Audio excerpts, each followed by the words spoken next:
1624.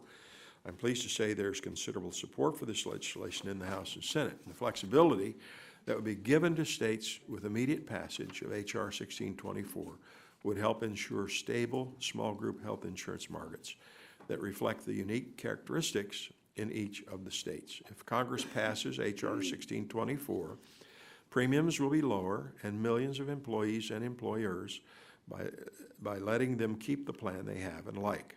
And this is a common sense policy that deserves our bipartisan support. With that, I yield the remainder of my time to the Vice Chairman of the Health Subcommittee, Mr. Guthrie. Thank you, Mr. Chairman. I appreciate the committee holding this hearing on such an important issue. On January 1st, 2016, the definition of the small group market is set to change. And with that, millions of employers will see dramatic changes to their insurance coverage. Employers with 51 to 100 people will be suddenly thrust into a new insurance category with dramatically different mandates and benefit requirements. It would not be able to continue to offer their current plans. Not only would these hardworking employees no longer be able to keep their current coverage, but the new plans would be offered are likely to be significantly more expensive. In response to this looming threat, Congressman Cardenas, Mullen, and Congresswoman Sinema and I joined forces to introduce the PACE Act, which would stop the expansion of the small group definition. Our bill has the support of leading business organizations, which represent thousands of companies, many of which are family-owned, and millions of hard-working Americans from every congressional district. Our bill will allow states to determine their own group market size, just as they do today. This is a common-sense solution to a real and serious problem. Business owners face many challenges today, and this bill provides an opportunity to eliminate one major cause of uncertainty. H.R. 1624 has quickly picked up momentum. Today, we have more than half the House's co-sponsors and nearly one-third of the Senate. Support is wide-ranging and highlights that this is something we can all agree needs to be addressed. This bill is a chance to offer a solution, and I look forward to discussing this important issue today. I want to thank the subcommittee chairman, Mr. Pitts, for bringing this important legislation before the subcommittee. And I'd like to thank my co-authors for their help to advance this crucial legislation. And believe me, they put a lot of work into this and getting the co-sponsors we have, and I appreciate it. I yield back the balance of my time. Chair, thanks to the gentleman. Now I recognize the ranking member, Mr. Green, 5 minutes for opening statement. Thank you, Mr. Chairman. Good morning, and thank all of you for being here today, and our witnesses particularly. I want to particularly thank a former colleague of ours, now Commissioner Mike Kreidler, who he and I started our service in Congress together a few years ago when we both had dark hair. But again, welcome to all our panel, and particularly to our former colleague. 5 years ago, Congress acted upon the principle that in America, health care is not a privilege for a few, but a right for all. Since then, the Affordable Care Act has been implemented and reforms have taken place, and there are dramatic successes and some challenges. But no doubt the law is working. It has changed and even saved American lives. It has set this country on a smarter, stronger path. Since the ACA was enacted, over 16.4 million Americans gained Affordable Health Care Act. 129 million Americans who now could have been denied coverage prior to the ACA's passage now have access. The uninsured rate is at a historic low. For the first time in 50 years, rising health care prices have been slowed. Savings on health care costs of $12 billion resulted between 2010 and 2013. Both of the number of hospital-acquired conditions and patient harms have notably dropped since 2010. In short, access to affordable insurance is up, the uninsured rate is down, and the quality of care continues to improve. The ACA is working. It's true the ACA continues to achieve positive outcomes, but it's also true there's no such thing as a perfect law. There are many opportunities for us to come together and constructively build on the ACA's successes. After more than 50 votes to repeal or weaken the law, multiple politically motivated challenges before the Supreme Court, I'm pleased to be here with my colleagues working in a bipartisan basis to improve the law. One opportunity for improvement is the subject of today's hearing, the small group market. For too long, the small group health insurance market has been volatile, subject to increasing financial strain. Between 2000 and 2010, the percentage of small firms that provided health insurance plans to their employees dropped from 43% to 33%.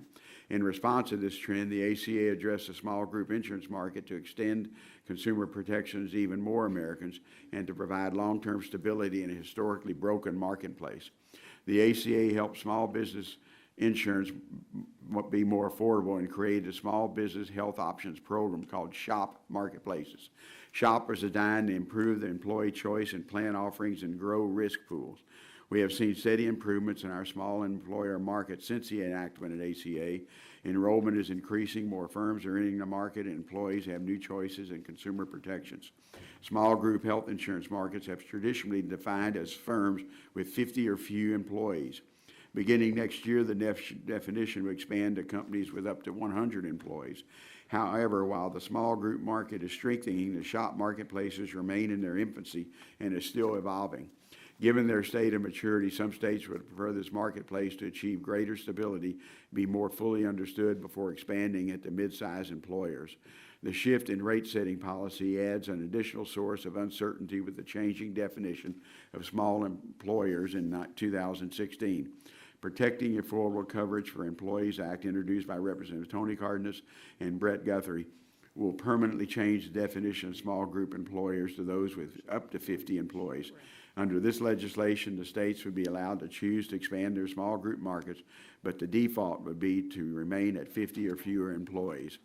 I appreciate that a great deal of uncertainty remains in the small group market. More time before expanding the definition is warranted so that the effect of mid-sized employers joining the small group market can be better understood. A 2-year delay would likely have allowed the SHOP marketplaces to stabilize and give insurance 2 years of data and experience with new premium rating rules. The legislation we're discussing today has broad partisan support. I look forward to hearing from our witnesses about the legislation, also the impact of the ACA on the small group market. The ACA is not an abstract law. It's a set of fairer rules and tougher protections that have made health care in America more affordable and more attainable for millions of hardworking Americans. The time to move past partisanship is long overdue, and I look forward to turning the page and working together to improve the law. It's what the American people deserve, and I want to thank our chairman for his hearing today and look forward to hearing from our witnesses, and thank you, and I yield back. Chair, thanks, the gentleman. Now recognizes the vice chair of the full committee, Ms. Blackburn. 5 minutes for opening statement. Thank you, Mr. Chairman. I want to thank you for the hearing today, and I think it's so timely because we've all been back in our districts and we have heard from so many employers. And, you know, it didn't matter if they had 8 or 85 employees or like some others, 114, 120, 200. The uncertainty around health insurance and how you provide that and what the rules are. This is something that has become such a fluid and uncertain environment that it is very difficult for employers to know that what they have is going to last. It does have an effect on small business. It is a damper on hiring and on jobs retention and certainly on business growth. So taking an action is important for us to do. As a couple of the employers told me, they said, you know, every time we go to one of these seminars on how you provide the health insurance now and meet the mandates, we're told these are the rules for now.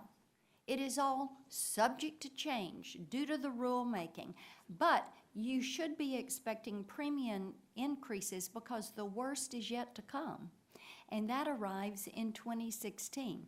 So, Mr. Chairman, I thank you for the hearing and Mr. Guthrie and the others for their work on the legislation, and I yield back the balance of my time.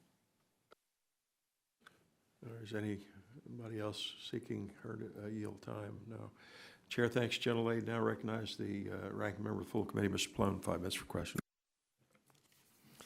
Thank you, Chairman Pitts, and I welcome today's hearing on the Affordable Care Act's required expansion of the small group insurance market and H.R. 1624, which instead aims to give states the option to expand. As everyone knows, I'm a strong supporter of the Affordable Care Act, and for good reason. Since its passage, 17 million Americans have gained health insurance coverage, and as a result, we've seen the largest reduction in the uninsured in 4 decades. The ACA has increased access and reduced financial barriers to important preventative services such as cancer screenings and well woman visits by requiring their coverage with no cost sharing. The law also stopped insurers from discriminating based on pre-existing conditions or placing annual limits on how much health care they will cover. Fewer Americans are struggling to pay their medical bills, and fewer are foregoing care because they can't afford it. In 2015, nearly 80% of individuals shopping for coverage on healthcare.gov could purchase coverage for $100 or less after tax credits. With all of the ACA's reforms, from its passage to its implementation, we've heard predictions that the sky was falling, yet it has not. Premiums have stabilized, and millions of Americans are no longer one accident, injury, or diagnosis away from financial ruin. That said, of course, no law is perfect, and there's always room for improvement. Historically, Congress has been able to pass technical fixes and improvements after major legislation. A perfect example of this is Medicare, which has continually evolved over the course of the last 50 years. Since 1965, we've expanded Medicare coverage to include mammograms and hospice care. We've learned lessons that convince us to move away from fee-for-service to alternative payment models. The ACA will need improvements as well, and it's critical we ensure that the ACA works for everyone. That's why I'm glad that my Republican colleagues are ready to put politics aside and look to strengthen the law. While I commend the bill's sponsors, Representative Cardenas and Guthrie, for their leadership on this important issue, I don't necessarily agree this is the right approach. The small group health insurance market is in the midst of several reforms as a result of the ACA. The SHOP marketplaces are still in their infancy. While these reforms are still underway, experts will tell us that expanding the definition of small employers now would add significant uncertainty into our small group market. However, a few-year transitional delay would provide us with more appropriate research and actuarial data to make a smart decision at the appropriate time. I believe the benefits of an expanded small group market, such as added consumer protections and increased stability for small employers, are important and achievable goals. So I am concerned that H.R. 1624 is premature. But I'm also mindful of the uncertainty that comes with moving forward with the expansion.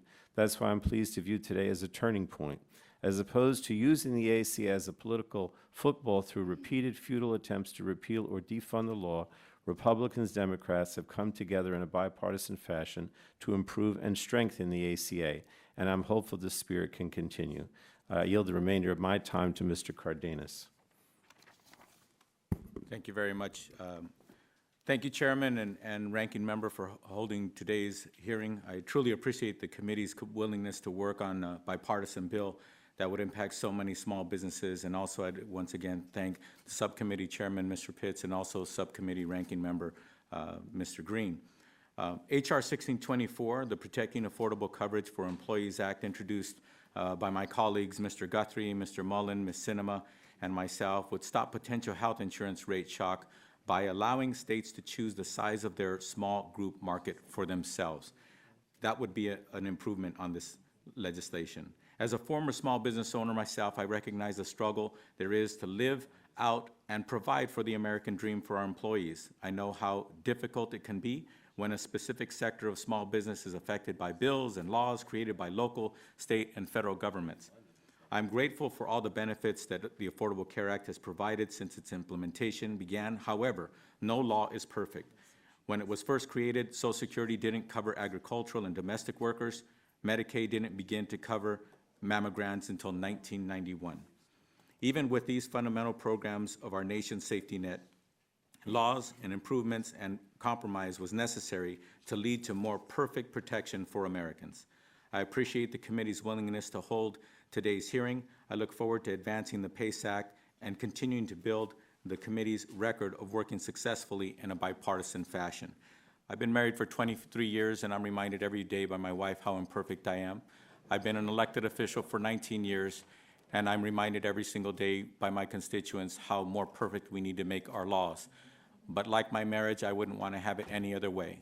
Our imperfect democracy is beautiful and awesome, especially when we work in a bipartisan fashion. Once again, I want to thank all of my colleagues on both sides of the aisle for all of your participation. Thank you. Gentleman yields back. Chair thanks the gentleman. That concludes the opening statement. As usual, all members' opening statements that are written will be made a part of the record, including our chairman, who's at another hearing. We have one panel today. Let me introduce the panel in the order of their presentation. First of all, we have Monica Lindeen, Montana Commissioner of Securities and Insurance and State Auditor, President of the National Association of Insurance Commissioners. Welcome. Then Kurt Giesa, FSA MAAA partner, Oliver Wyman, and Mike Kreidler, Washington State Insurance Commissioner.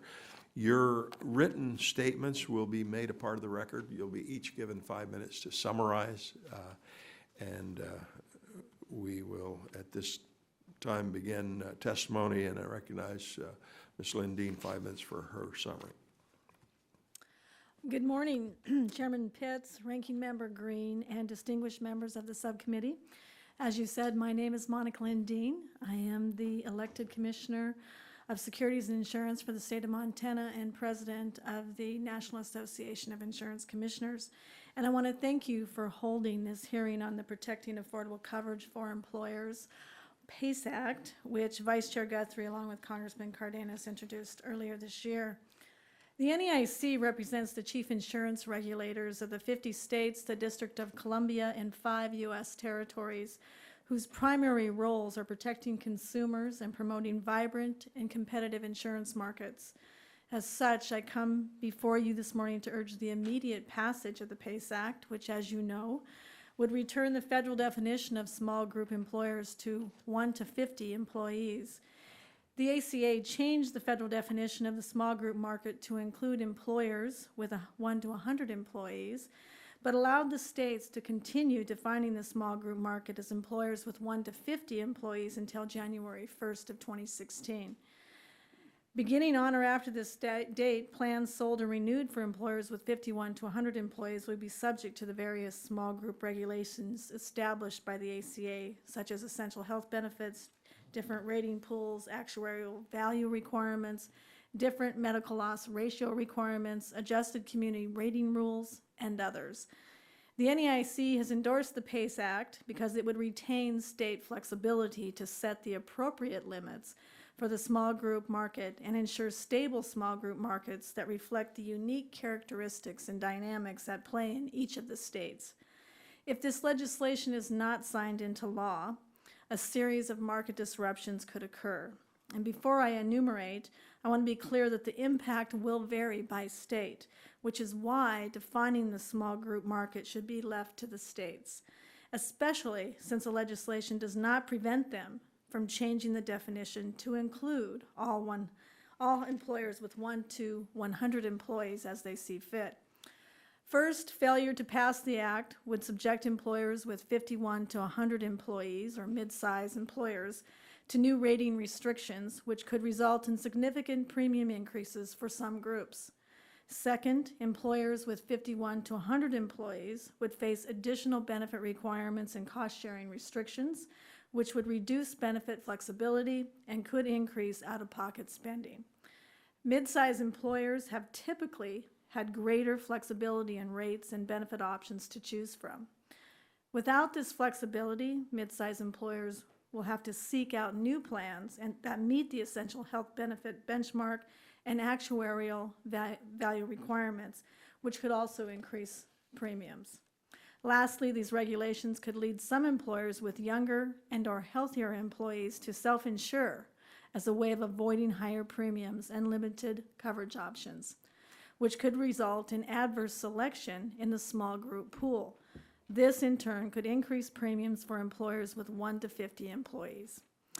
As you know, the U.S. Department of Health and Human Services has offered a transition option by publishing guidance that they will not enforce certain small group market regulations for existing health plans provided by employers with 51 to 100 employees if the plan is renewed on or before October 1st of 2016, effectively staving off the new regulations until October 1st of 2017. The NEIC surveyed all 50 states and the District of Columbia, and most responded that they will be utilizing this transition option. Nevertheless, we believe a more comprehensive fix provided by this legislation is necessary in order to preserve coverage options for existing and new purchasers and ensure stability for the future. The NEIC encourages Congress to act quickly. Most mid-sized employers shop for coverage annually to ensure the best price for themselves and their employees, but they need final rates and product information by late September in order to make these decisions and carry on with the preparing of employee communications, open enrollment materials, and the actual conducting of open enrollment in advance of the effective date. Those employers who may be new entrants into the market in 2016 also need to know what options will be available to them. So quick action would avoid unnecessary confusion and disruption as we move into 2016. For all the reasons I've articulated this morning, the NAIC strongly supports immediate passage of the act, and thank you, and I'd be happy to answer any questions.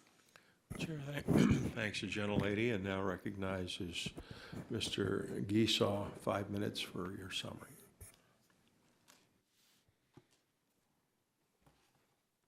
Thank you, Congressman Pitts, Ranking Member Green, and distinguished members of the subcommittee for allowing me to speak with you today regarding the impact that changing the definition of small employer may have on the market for health insurance.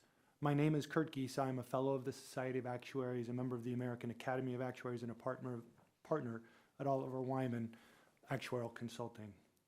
Starting in 2016, the Affordable Care Act expands the definition of small employer to include mid-sized employers. Historically, no state, nor the District of Columbia, nor the federal government has adopted a definition of small employer for the purposes of health insurance, which includes employers with more than 50 employees. The ACA permitted states in 2014 and 2015 to expand the definition of the small group market to include mid-sized employers. States considered this possibility, but no state elected to do so.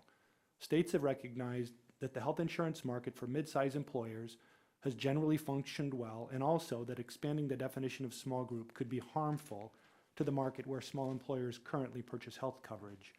Expanding the definition of small employer will mean that issuers will have to apply the rules and regulations that apply to small groups to mid-sized employers as well, including those related to benefits, actuarial value, and most importantly, premiums.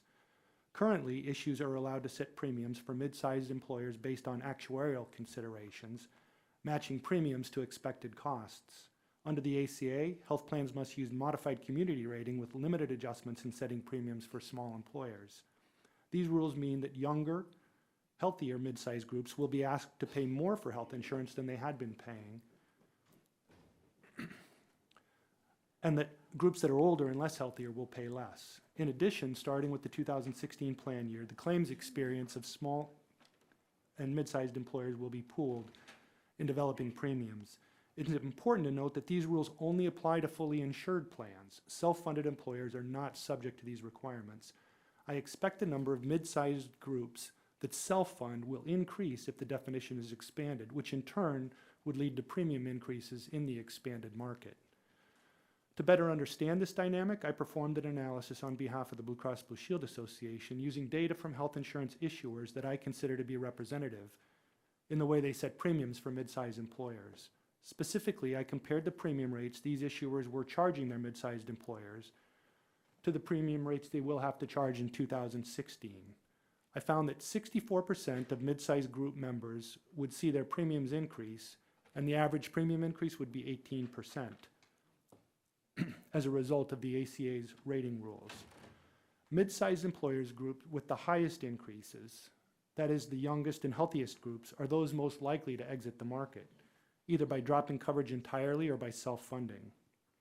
It's not possible to predict exactly which groups are likely to leave, but one reasonable assumption is that groups facing an increase of 10% or more would leave the fully insured market.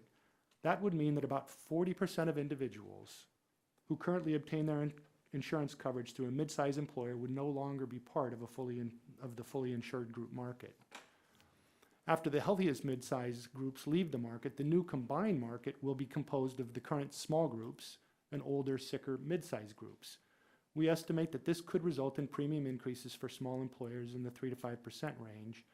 In other words, rather than lowering prices by pooling small and mid-sized firms, this expansion could increase the average cost of insurance for small firms. These estimates are first-year estimates and likely to worsen over time as costs increase and more small and mid-sized firms drop coverage. Affordability and stability are the central challenges in the health insurance market today. As healthcare costs continue to outpace inflation, small firms have found it more and more difficult to provide coverage. Congress could avoid adding to these costs and could provide stability to mid-sized employer groups by allowing states to define what constitutes a small employer for the purpose of providing health insurance. But in order for this to be effective, this change would have to be made relatively quickly. 1/3 of mid-sized groups renew their coverage January 1, and these groups are in the process of planning for 2016. They will soon have to begin selecting a funding vehicle, developing communications, setting contribution rates, and conducting open enrollments, so time is very tight. And thank you, and I look forward to answering your questions. Chair thanks the gentleman and now recognizes Mr. Kreidler, 5 minutes for your summary. Good morning, Mr. Chairman, and Ranking Member Green and other members of the subcommittee. Thank you for the opportunity to talk about the impact of HR 1624 will have on Washington State's small business health insurance market. My name is Mike Kreidler. I'm the elected insurance commissioner for the state of Washington. I'm also the longest-serving insurance commissioner in the country. I'm here today on behalf of the people of the state of Washington. I'm pleased to report that the Affordable Care Act is working in our state.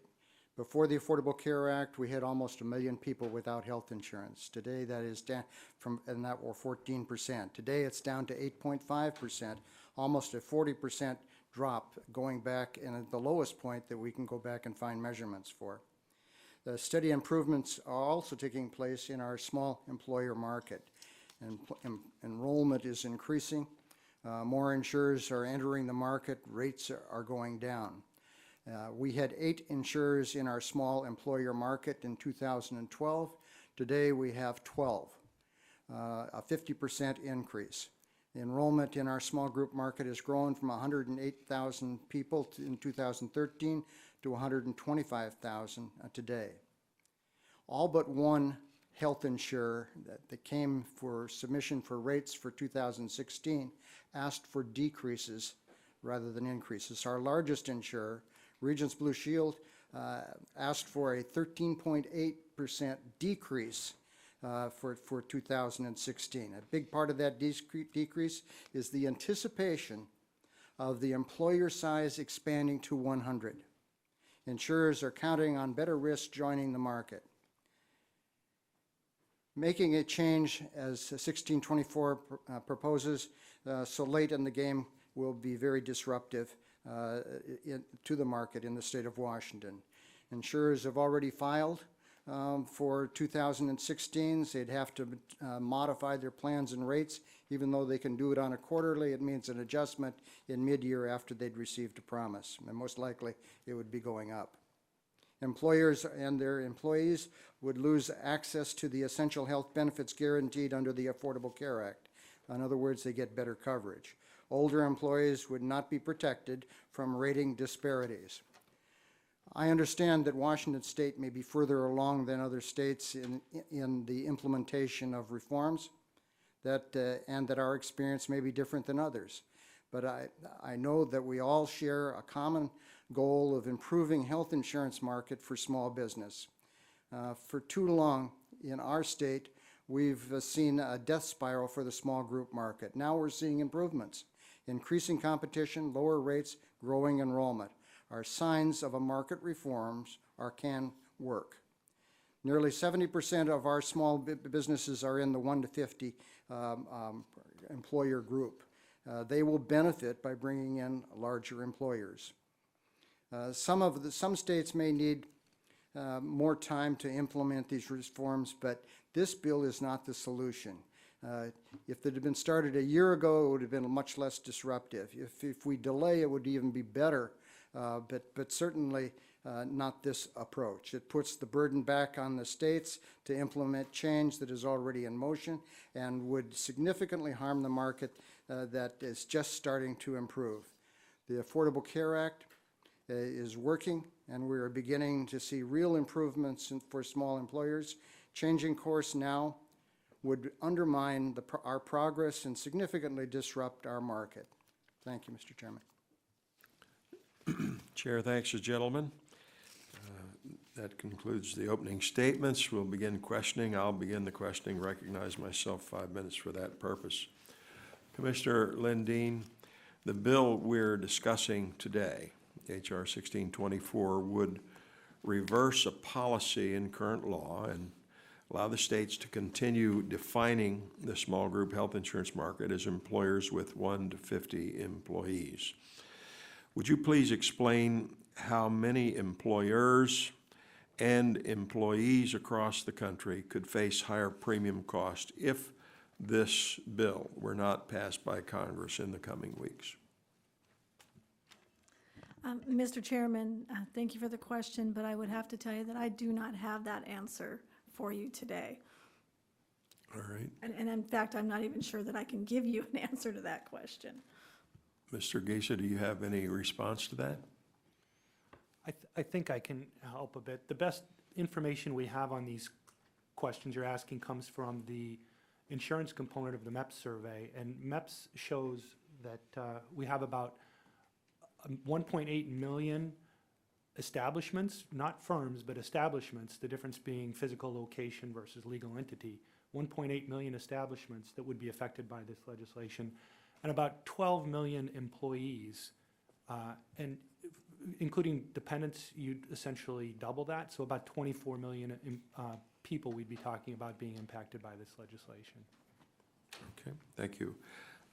Commissioner Lundin, would you please explain the practical effect of what would happen in your state of Montana if this bill were not passed by Congress in the coming weeks? What types of cost increases would Montanans face? Thank you again, Mr. Chairman. Certainly, if this bill were not, this piece of legislation were not passed, we are very concerned in Montana that we would see some adverse selection occur in the small group market, which would obviously then increase costs to those employers with employees between 1 and 50. Certainly with the increased regulatory burdens on those groups between 51 and 100, we really do see that there would be more of those employers in that mid-sized group who would be looking to, especially if they had healthier, younger employees, look for other options. And one of the options that is certainly much easier to obtain these days is self-insurance as a result of the stop-loss coverage. So definitely we would see adverse selection to the smaller group and increased costs for those folks. Do you believe that if H.R. 1624 passed Congress and was signed by the President, that consumers would have fewer meaningful protections than they do today? I'm sorry, could you please repeat that? Do you believe that if this passed Congress, was signed by the President, that consumers would have fewer meaningful protections than they do today? No. Would you please explain why the National Association of Insurance Commissioners has been so supportive of this bill when you have some state insurance commissioners suggesting there's no need for the bill in their state? Mr. Chairman, I certainly respect the opinions of all the commissioners in every single state, and my colleague from Washington is no exception. Just let me say that the states have all different markets, and we understand that what works in Montana does not necessarily work in Washington and vice versa. And that's why it's really important that we have the flexibility to make those decisions at the state level. Okay, I think you and I think Mr. Geisa said under current law, the premiums for mid-sized employers with a younger population would go up significantly, and this troubles me since this could be viewed as a disincentive for offering coverage to younger workers. Would you care to comment on the types of premium increases younger workers could anticipate? Either, Mr. Geisa. As I said, in our work, we saw that 64% of employees would be members of groups that would see an average rate increase of about 20%. And if you think about employees that see, essentially 40% of employers or employees would be in groups that would see increases 10% or more, and those would average well over 20%. Just talk briefly, I don't have any time left, why it's important for Congress to act quickly, also why there's time left, Well, the important thing here is small employer, or mid-sized employers right now are in the process of planning their 2016 benefit year. A third of the small employers renew their coverage January 1. And these employers right now are in the process of deciding on their funding vehicle. They're thinking about what kind of communication materials they'll have to put together, what the contribution rates will be. And not only that, but the carriers need time to get all these types of materials in place as well. Thank you. My time's expired. Chair recognizes the ranking member, Mr. Green, 5 minutes for questions. Thank you, Mr. Chairman, and again, welcome our panel. Historically, after passing any large piece of legislation, Congress has worked together to enact technical fixes and improvements because no law is perfect. And in fact, I often say if you want perfection, you don't come to a legislative body, simply because we do things that can boggle our mind. Although following Congressman Carter's not here, but we know the only perfect thing we can do is when we got married for our wives. But, and I hope my wife is watching. The Affordable Care Act has been an exception to this tradition in serving as a political football for the last 5 years, and we haven't done the meaningful tweaks and changes that we should do. But today it seems like it's a starting point, and we're here to adjust one small but important aspect of the law. Clearly, the small group market is an area where Congress can do a great deal to help small businesses, employers, and employees who work for them. Commissioner Greidler, in your testimony, you stated that the small group market has been in a death spiral. Can you describe the challenges small business owners have been facing in purchasing health insurance for their employees and that larger employers do not face? The big difference, thank you, Representative Green. The big difference here is that for a small employer before the ACA, you were having adverse selection from the standpoint that the more likely we're going to have sicker people inside the community-rated small group market, and as a result of that, the cost for that insurance continued to rise. Outside, and with a large employer that was self-insured, you found that they offered broader benefits. Now, that was a real disadvantage then for small business to be able to compete with larger employers because they had a richer package with the large employer than what they could afford to offer, even in comparison to what that, on a per capita basis, what that large employer would have. So it presented some real challenges going forward, and we're starting to see some real relief to that. Now, by having this larger group come in from 51 to 100, you're making it a much more compatible community-rated pool that is going to have the wealth of experience from some larger, mid-sized, along with the small. It's going to be good for small business. Okay. We just heard from Commissioner Lindeen talk about the impact of the law, this law or bill in Montana. Can you talk about the impact you think it would have in Washington State? Well, I certainly can. One aspect of it are the filings that we received for 2016. All have to be compliant with the to the 1 to 100. So we have the large group, mid-sized group being melded with the small group market right now, and we're seeing out of the 12 insurers in the market, all but one of them came and made the request. I haven't made a decision yet, but made a request to have lower rates, as much as 16%. So we're seeing a significant decrease in the market, largely based on these mid-sized employers, which offer some richer, make it a much more stable small group market by virtue of their size. And already the insurers are responding and saying, we think we can offer insurance at a better price, more comprehensive coverage than what they've seen in the past. Can you describe some of the provisions of the ACA that aim to reduce the burdens on small businesses? Anything the ACA has done to help the small businesses? You know, I think that the major thing here is by having a common set of benefits. That's the essential health benefits and how they're applied. By virtue of having that in place, it has really meant that you've been successful in starting to develop a much more level playing field. And we're finding that for small employers, for the first time, now they're going to be in a position to be much more competitive with large employers, both for attracting and retaining employees, but also that the costs to them are being mitigated to the point where it's not a marked disadvantage for the small employer up against the big self-insured employer. Okay. My last question, given that the small group market is still evolving, some states have expressed concern that expanding to include larger employers, as the ACA requires, is premature and could create turmoil in the market. How would you respond to those concerns about the expansion? Well, every state's different, and you've certainly heard that from Monica Lendine, and I'm not going to second guess their position on that from other states. I understand it is very different. I'm familiar with one state, and that's my own state. In our state, we're ready, and we're going to go forward, and we're going to be able to make significant changes. I would suggest that without hampering my ability in the state of Washington to have the to bring in the 1 to 100, to 51 to 100 being added, at least offer a delay for 2 years.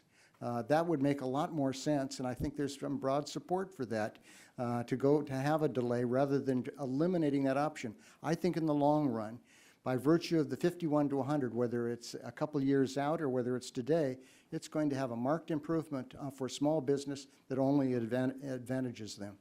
Thank you, Mr. Chairman. Chair, thanks, gentlemen. Now recognize the Vice Chairman, Ms. Blackburn, 5 minutes for questions. Thank you, Mr. Chairman. Mr. Kreidler, I got to tell you, if you were going with me in my district, people would not be agreeing with you. They don't see this as an advantage. They see it as a burden and more regulation and more interference, and they're just really not happy with what they're being left to deal with. Mr. Gisa, I want to come to you on something. Commissioner Lendine mentioned when the chairman asked her what people would do if they're booted out of the marketplace, she said they'll self-insure. So let's go back and let's look at some of this, because you've got some proponents of the small group expansion, that market expansion, saying that's going to help to moderate the cost. And then you have the report that came from the Academy of Actuaries, I think that said the premiums will increase because of the less attractive risk that comes in. So I'd like to get your take on that. What do you think is actually going to be what finally hits the market? What's the impact that we're going to see? Congresswoman, thank you for the question, and recognizing the fact that Commissioner Kreidler knows his market much better than I do.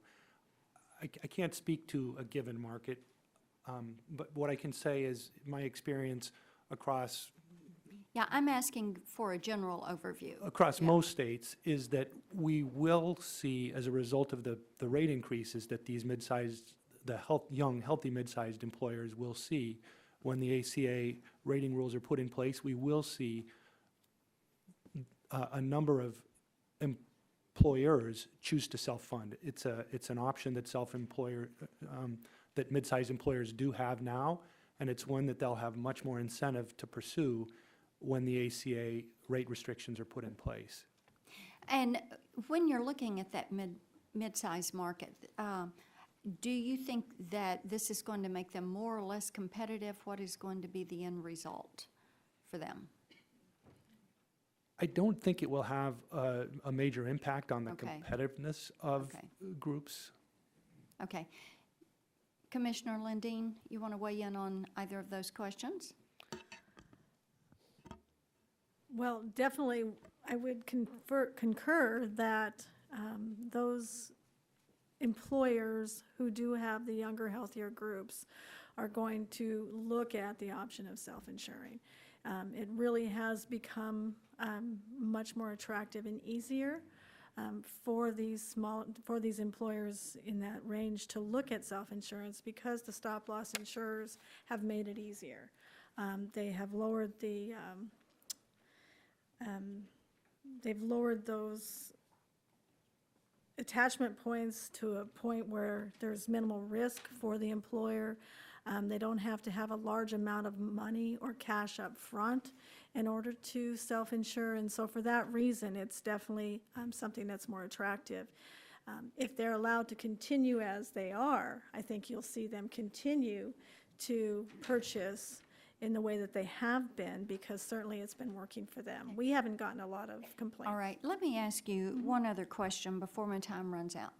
When you are talking to employers in your state, and they're discussing the uncertainty that is embedded and some of the points that you made in your remarks, what's the number one thing that employers complain about when they come in? Is it cost? Is it access? Is it uncertainty? What are the variables and what do they complain about? Congresswoman, thank you for the question. I think that uncertainty is the biggest concern that most employers have. I think that once we all know what the rules are and can play by those rules, it makes it much easier to make decisions moving forward. Great, thank you. Gentlelady yields back. Chair recognizes the ranking member of the full committee, Mr. Pallone, 5 minutes for questions. Thank you, Mr. Chairman. I wanted to ask my questions of Commissioner Kryler. Good to see you again. In addition to the many reasons I mentioned in my opening statement, I support the Affordable Care Act because of its positive impact on small businesses. Before the ACA, I heard from small businesses in my district that they were on their own. They wanted to provide health insurance for their employees, but it was too risky or too expensive or too difficult to administer. Now, the SHOP marketplaces created in the ACA would give small businesses a new tool that lets them research and compare the health insurance options in one place and administer their employees' health care through the website. And the ACA gave small business owners more peace of mind because by joining a much bigger risk pool, they would no longer be vulnerable to sharp swings in their rates based on the health of a few employees. And that's why I was concerned about the rocky start to the SHOP marketplace, but it's also why I believe we should give the small group market a chance to stabilize and then expand to groups of 100 or fewer employees. So, Commissioner, is it safe to say that one of the goals of the new definition of small group insurance in the ACA was to expand consumer protections of the small group market to additional Americans? Thank you, Congressman. Definitely, that is one of the goals, is to expand protections, both for the employer but also for their employees. And the Affordable Care Act with the essential health benefits provides that in 51 to 100 by being melded into the community-rated pool for small business of 1 to 100.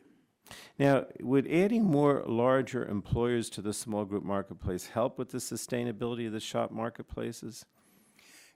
From my perspective, definitely. I mean, we've looked at the filings that have come in, and like I say, we've had double-digit rate increases from the largest insurer in that market. What are their reasons? We take a look at their actuarial assumptions, and their assumptions are largely hedged on the concept here that by bringing in 51 to 100 to the community-rated small group market of 1 to 50, that you improve the vitality of that overall market. So yes, it improves the health. Okay, and as we know, before the ACA, insurers in the small group market were not required to offer essential health benefits. Has requiring these insurers to offer essential health benefits, such as emergency room visits, prescription drug coverage, has that caused turmoil in the small group market thus far? Speaking for the state of Washington, no, it has not, Congressman, presented a challenge for those small employers. In fact, we saw that the carriers had already started to move aggressively toward the merger of 51 to 100 in that size to the plans that they were offering. They were already taking on many of the aspects of what they were going to be required to have as of January 1st of 51 to 100. So it was already starting to take effect, so it was not that disruptive. It's relatively smooth in the state of Washington. Can't speak for other states and other markets. State of Washington, it was one where they were prepared and moving forward successfully. Thank you. You mentioned that most of the health insurers in Washington State's small group market have actually requested rate decreases. Can you describe Washington's experience implementing the small group insurance reform thus far? So far, we worked with stakeholders before we made the decision. We could have postponed this until October of 16, but working with stakeholders, we made a decision not to do that. So we're looking at, after working with them, I think it's one where working with the stakeholders, we were prepared to do it, particularly the insurers. And again, We have 12 insurers now in the state of Washington in the small group market, which is a very strong indication, a 50% increase with the start of the Affordable Care Act, that there's real interest in that market and there's opportunity, and that's good for small business. Now, you mentioned 12 insurers offering coverage. How many of them filed to increase rates? One. Just one. And what effect do you think the expansion of the small group market will have on these rate filings? I think what most likely would happen, Congressman, is that if this legislation passed, these carriers would need to come back and adjust their rates, and if not their forms, which are the policy language itself, and do so after the first quarter. We've never allowed first quarter. We like to tell small business that this is the price you're going to have for a full year, so we've never done it on a quarterly basis, but this would be we would be prepared to do that. But inevitably, what it would mean is a price increase for them. And I don't want to be the one they point to and say, how come you allowed this price increase to go through? And I says, well, after Congress passed 1624, I had no other choice but to allow you to raise your rates because you didn't have the benefits of 51 to 100 to help hold down the rates. All right, thank you so much. Gentleman yields back. Chair recognizes the Chair Emeritus, full committee. Mr. Barton, 5 minutes of questions. Thank you, Mr. Chairman. Thanks for this hearing. As I understand it, if you have, under current law or old law, 50 employees or less, you don't have all the mandates, and you basically set your insurance, health insurance for your employees based on what you can afford and what you think the market is. But under the redefinition, if you define small business from 50 and go up to 100, then there are all these mandates that kick in. Is that correct, Ms. Lindeen? Do I understand that correctly? Congressman, I would say that if this proposed legislation is not passed and the existing law kicks in, you will see additional regulatory requests or burdens put on the small business. But I am correct in that under the old system, 50 employees or less, you basically, if you decided to have a health insurance plan for your employees, it was one that you developed in conjunction with the employees and whatever insurance company you happen to pick. Yeah, I would say that they definitely do work with the insurance provider to negotiate the plan and the product. And under the Affordable Care Act, the definition changes of small business to 100, but you also get a lot of mandates that you don't currently have. Is that not correct? Yes. Now, Mr. is it Cridler or Kreidler? Kreidler. Kreidler, I'm sorry, Mr. Kreidler. I don't know. In Washington State, there's nothing that would preclude a small business from trying to join a larger group plan, is there? I mean, absent the mandate, if you felt it was in your best interest of your employees to go into a pool with larger employers, there's nothing that precludes that. That's true, and we do see some employers that wind up doing that, Okay, Congressman.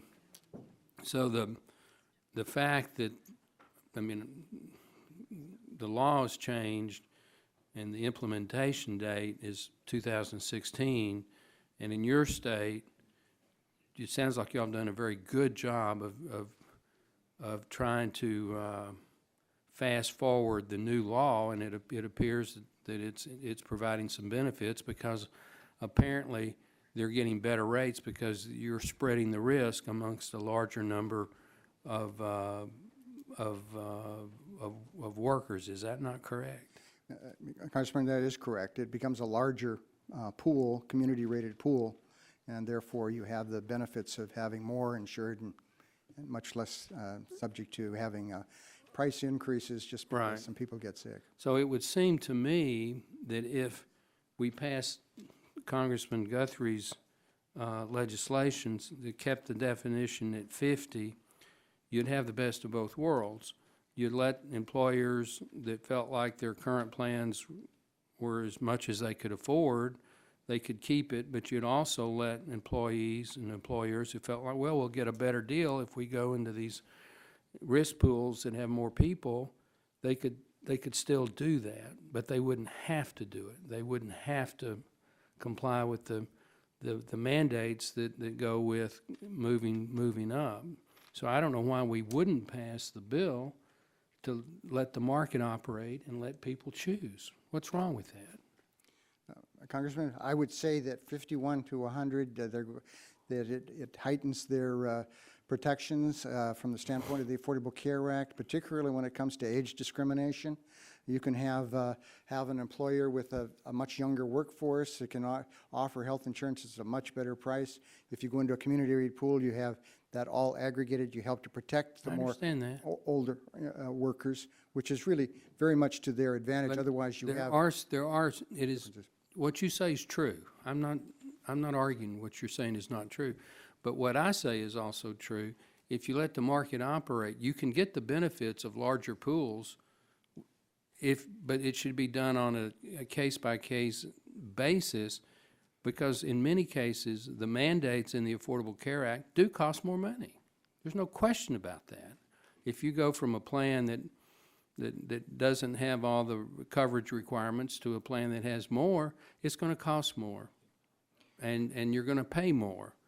Now, there may be anomalies, and there may be cases like Washington State where just the local situation is such that the benefits of consolidation or accumulation or aggregation, whatever you want to call it, overcome the increase in cost of the mandates.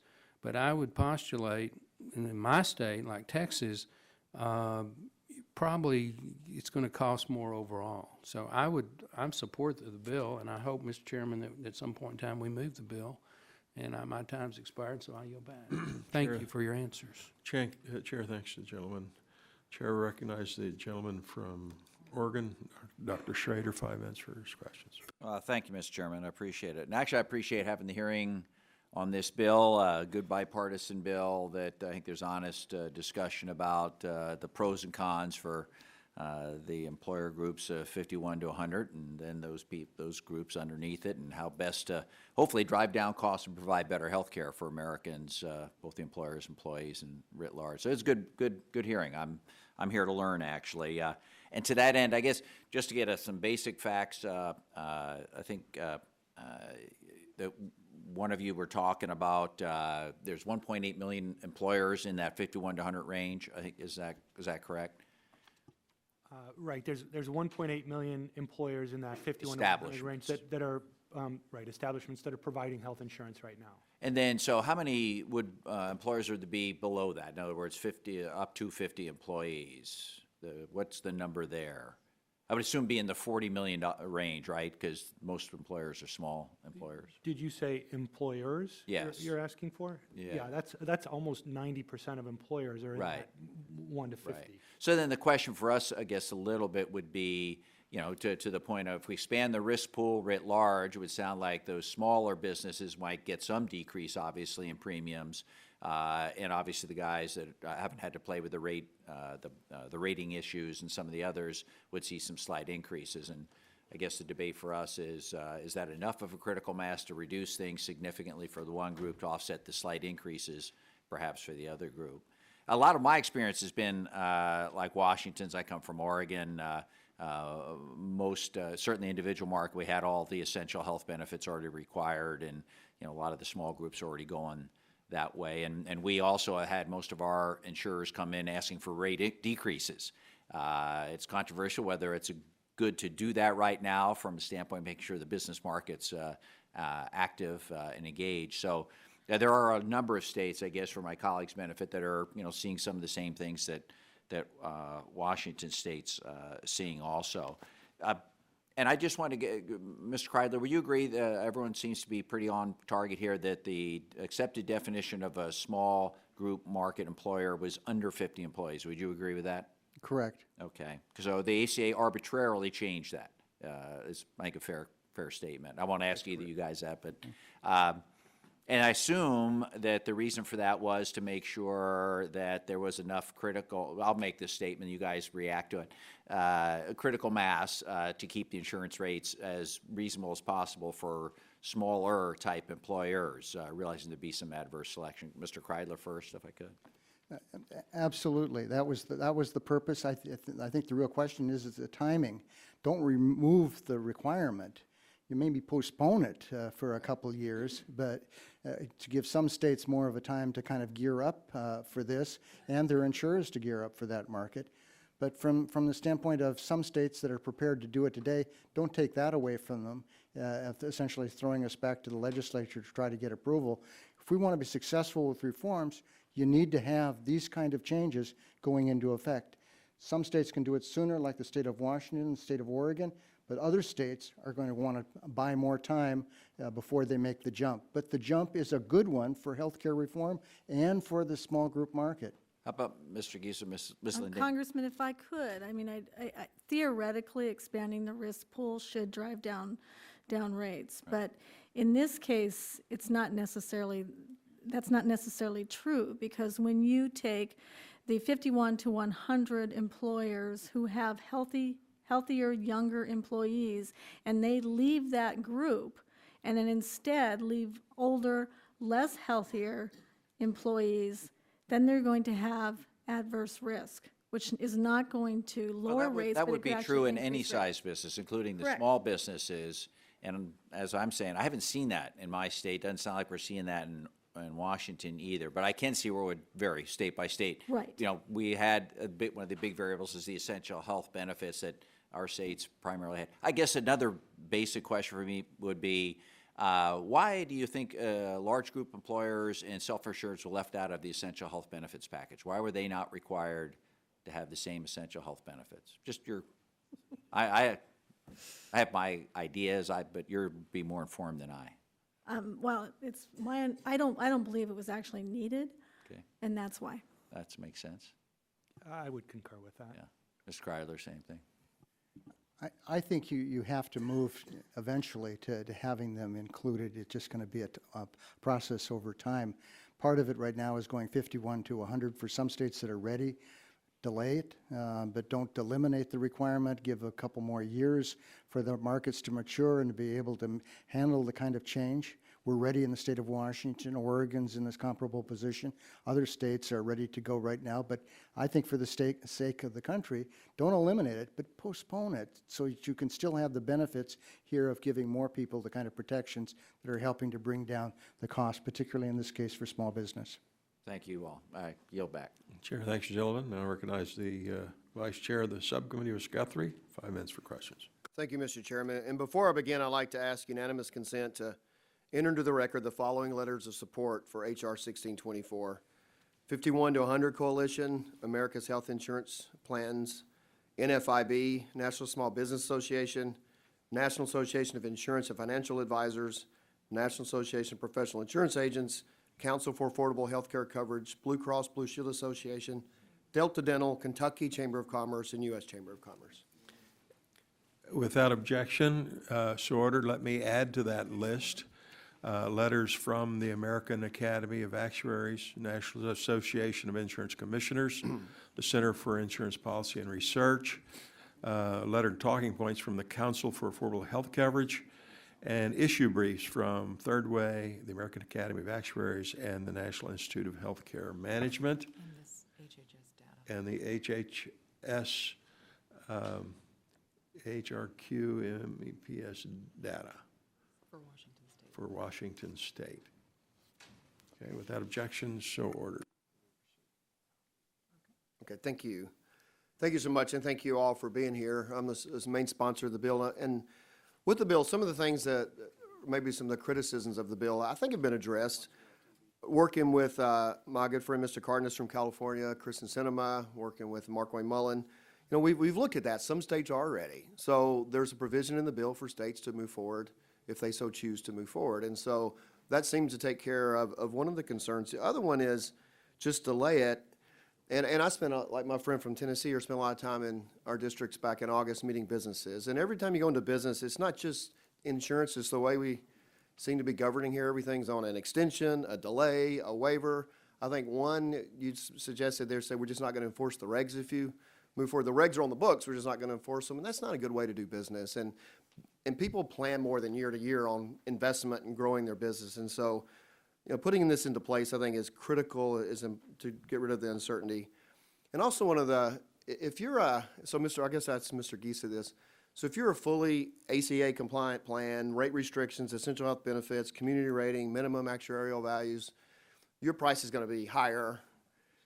It'll be a high price. And so if you go before your insurance commissioner and you see you're going to get all these new businesses on, I think it makes sense that your rate's not going to go up or increase because you're looking at new customers mandated by the law. But if you're in that 51 to 100 where we're trying to address, if you're in that and you offering a health benefit plan that you like, the president said if you like it, you can keep it, your employees like, it's moving forward, it's because the insurance, the high rate of insurance didn't go up, doesn't mean your premium is not going, and cost of insurance is not going to go up because you're having to buy up to a higher plan. And that's what we're trying to address in this bill. Could you comment on that? So it's not different from what we're hearing from Washington State, I don't think, but it still disrupts 51 to 100 employers. Well, I think there are a number of employers, and this will vary by state and by employer, but employers who will see their premiums go up for no other reason than additional benefits. They'll have to meet a metal value that's a little bit higher than they'd like. And so they'll see premiums go up, or they'll have to provide benefits that they weren't providing that they'll be required to. But I think the real dynamic, the thing that most concerns me, is this issue of the mid-sized employers will be given two options.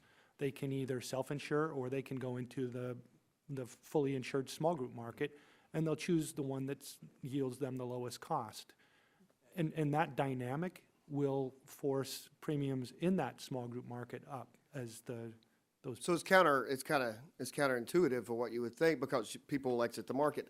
And with self-insuring, it's usually larger employees that self-insure because the bigger risk pool, the bigger, if you have 100 employers, you usually have more cash and more 100 employees ability to do that.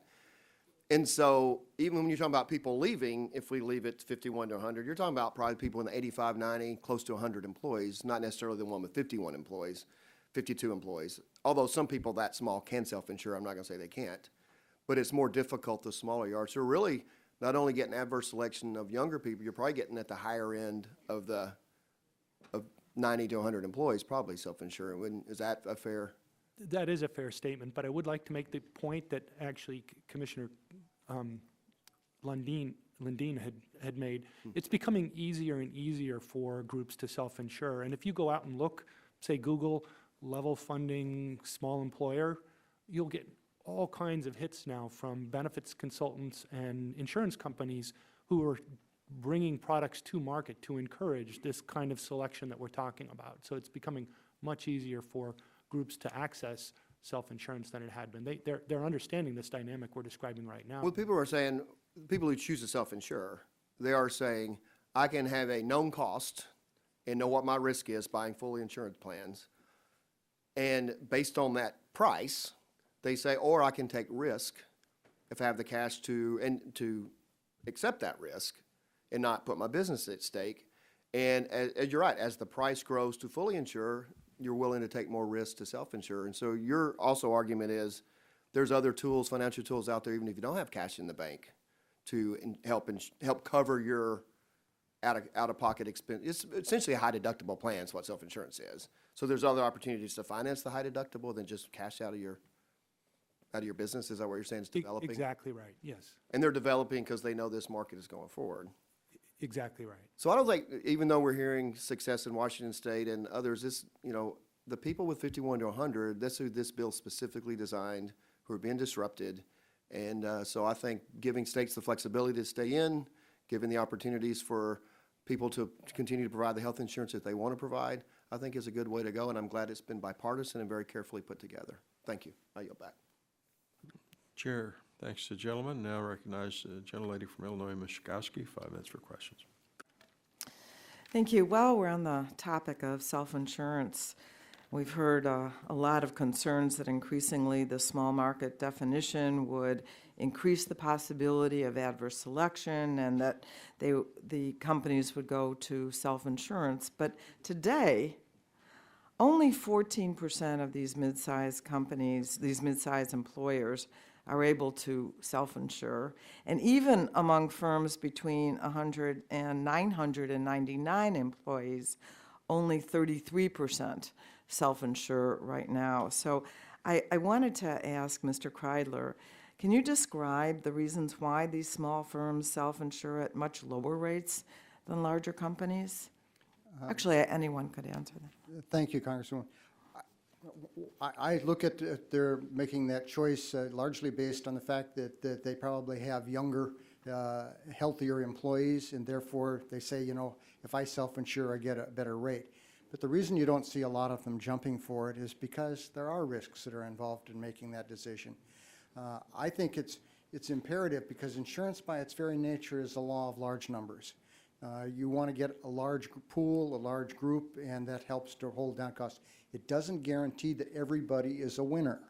There are going to be some that are losers in that proposition, but it's building that common base, but it offers protections that going forward you can't have if you have a fragmented market. And hopefully that's one of those areas where we spend some time taking a look at what it does to the market as to whether that's an appropriate step. The kind of refinements that Ranking Member Green spoke to, which is the changes that have always followed major legislation that haven't been possible as kind of mid-course corrections. Yeah. Before I ask the others if you want to comment on that, I wanted to, Ms. Lundin, when the chairman asked you whether or not consumers would lose any benefits of this extension, and you said, oh, no. But the fact of the matter is, right now, under the, on the small group, there is the essential health benefits required. You said it's not necessary to require it for larger companies. There's premium protection regardless of industry for the small groups, regardless of coworkers' health, regardless of personal health status. There's caps on premium increases based on age. There's prevents premium discrimination based on sex. So how could you say that there's no loss, that benefits wouldn't be increased for people between 51 and 100? Congresswoman, thank you. Certainly, if there was move to the small group market from 1 to 100, there would be additional benefit requirements placed on those employers who are now currently at 51 to 100. Absolutely. What I'm saying is that there hasn't really been any real complaints and issues with that group. And so there hasn't been a real need that we've been aware of for that to occur. Among the employers, there hasn't been. Well, I can just tell you what I know personally, that we haven't had a lot of problems with the employees complaining either. Certainly, those employers are negotiating the best product design possible with the best rate design possible for their group. I just want to say that we're looking at this mainly so far, as I can hear, from an employer standpoint. The purpose of the Affordable Care Act is we have so many individuals who are either uninsured or underinsured. And the goal here is to have a healthier society and a standard that we set for all Americans. Basic things, lack of gender discrimination, reducing the age discrimination that make it hard for people. So I just think that it's important to acknowledge that, and that one of our goals has been to make sure that the kinds of standards, I don't have time, I would have liked to have asked Mr. Kreidler what ready means when a state is ready, but I think we've passed the bill in 2010, and I realized that there was an extension made, was it last year, for larger businesses. It seems time to get ready to provide quality health care for all of our citizens. Thank you. I yield back. Chair, thanks to the gentlelady. Now I recognize the gentleman from New Jersey, Mr. Lance, 5 minutes for questions. Thank you, Mr. Chairman. Good morning to the distinguished panel. To Commissioner Lundeen, I've never been in Montana. I hope to have the opportunity to visit your beautiful state, and I've heard many wonderful things about it. I've heard from a number of my constituents that if current law is not changed, many employers will either choose to self-insure rather than purchase a small group plan, or choose to drop coverage rather than purchase coverage in the small group market and thus pay the employer mandate penalty. Commissioner, can you explain in a little more detail from your perspective, and you have a great deal of advice given your responsibilities statewide in Montana, the incentives and the trade-offs that employers would face in that case? Thank you, Congressman. Certainly, the employers are going to have to make a decision, as I think Mr. Kisa pointed out, in terms of looking for coverage in the expanded small group market or looking at potentially self-insuring. And the one thing that I think also, which we haven't really touched on today, is in terms of potential market disruption, is even carriers leaving the small group market. For example, we have a carrier in Montana who withdrew from the small group market in 2013. Under law, they cannot return for 5 years unless they get permission from the commissioner, which certainly we would consider. However, some of those insurers may decide that they don't want to do it for a host of business reasons. And so they may withdraw completely, which means then those who they've been covering under the 51 to 100, they would give up. And in some cases, that could actually cause serious financial distress to the company as well. I'm interested, you said that there is a provision of not reentry for 5 years. Is that state law in Montana, and is that true in other states as well? Federal, I think HIPAA. It's federal law, so that this would apply across the board, but do state agencies such as yours, do you have the ability to override that? We would have the ability to say to the company, if they wanted to continue in the small, or come back to the small group market, to let them in. But then certainly they would have to refile all their forms and rates and so forth. And given your expertise in Montana, do you think other companies might choose not to continue in the small group market? Well, certainly, every company's got that decision to make. I mean, if they see the small group market as not being as desirable for whatever reason, they could make that decision. I would imagine that small group markets might not be as profitable a line as larger. I speculate here, but certainly some might leave. Other distinguished members of the panel, do you have an opinion on what I've asked, Congressman? You know, my impression is that once you're out for 5 years, you can't come back in unless you're totally restructured coming back. So once you're out, and that's federal law that requires that under HIPAA. My experience has been I didn't have companies that dropped out. I had some companies that talked about it, not in this market, but small group market, or individual market, I should say. And we explained to them, if you drop out, you're gone for 5 years. And they said, well, maybe we can figure out a way. And every one of them wound up finding a way to stay in the market so they didn't face that particular penalty. But in the case of the small group market, like I said, we've had a 50% increase in the number of carriers in the small group market since 2012. Thank you. And your position, sir?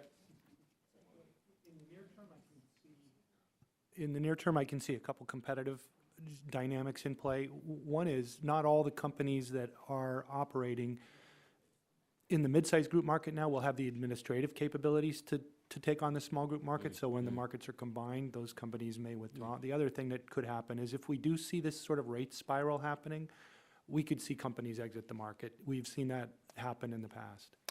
Thank you very much, and I yield back 24 seconds. Chair, thanks, gentlemen. And now recognize the gentleman from Maryland, Mr. Sarbanes, 5 minutes for questions. Thank you, Mr. Chairman. This is fascinating discussion, and my head's kind of exploding listening to it a little bit. I'm trying to understand, Mr. Giesel. I mean, you and Mr. Kreidler are projecting fundamentally different scenarios as to what will happen. Mr. Kreidler's prediction seems to be based on information he already has in hand in terms of the insurer's reaction to what will happen in January of 2016. Yours is a little more tenuous, I guess, but can you try to explain why you think, even though you're projecting premium hikes as high as 20%, because these mid-size employers who have the ability to go self-insure will choose to do that and pull themselves out of this pool, why you're projecting 20% increases based on that assumption, whereas insurers have actually come in Washington State and are submitting requests for premium reductions in all but one case, as I understand it, and as high a reduction, I think you said, is 16% in one instance. So maybe you all could have a little colloquy just to try to help me understand why there's such a disconnect there.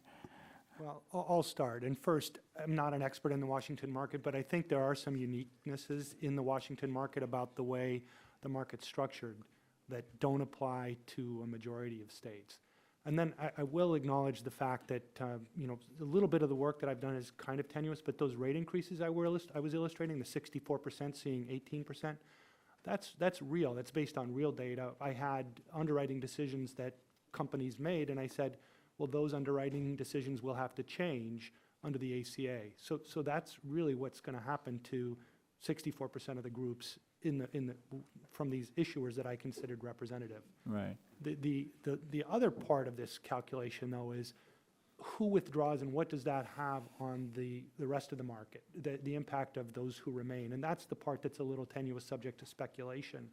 But I want to be clear that the rate increases that I was saying would happen in the mid-sized Okay, that's group, fair.